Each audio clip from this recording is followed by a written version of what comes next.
Hi trailers, welcome to Indian Serial Killer series.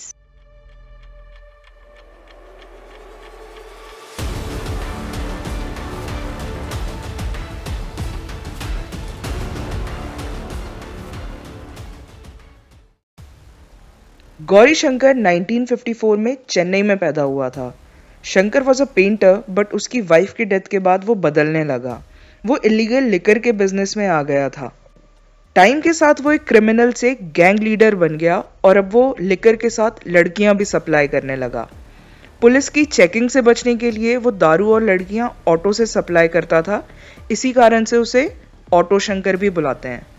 कहते हैं कि उस टाइम के बड़े से बड़ा पॉलिटिशियन भी उसके प्रोस्टिट्यूशन बिजनेस में इन्वॉल्व था। उसके सीरियल किलर बनने की शुरुआत हुई जब उसे पता चला कि उसकी थर्ड वाइफ ललिता का अफेयर उसी के एक दोस्त सुदलाई मुत्तू के साथ चल रहा है। ये जानकर उसे बहुत गुस्सा आया और उसने उन दोनों को मार दिया।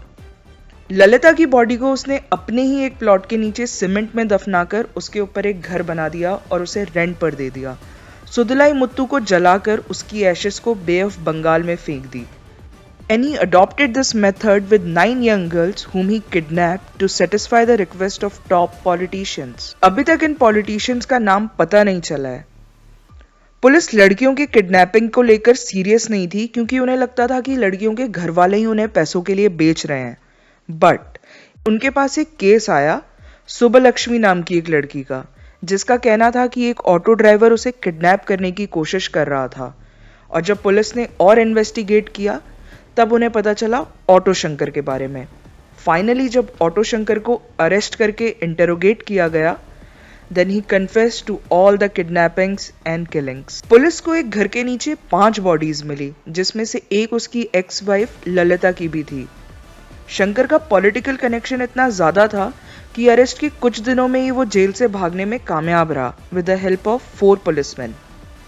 आफ्टर फ्यू मंथ्स उसे दोबारा अरेस्ट किया गया और उसके क्राइम की सीवियरिटी देखकर 1995 में उसे फांसी दे दी गई।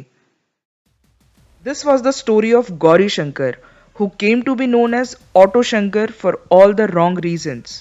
For more such content, follow the crime trail. And as we always say, stay tuned, stay safe.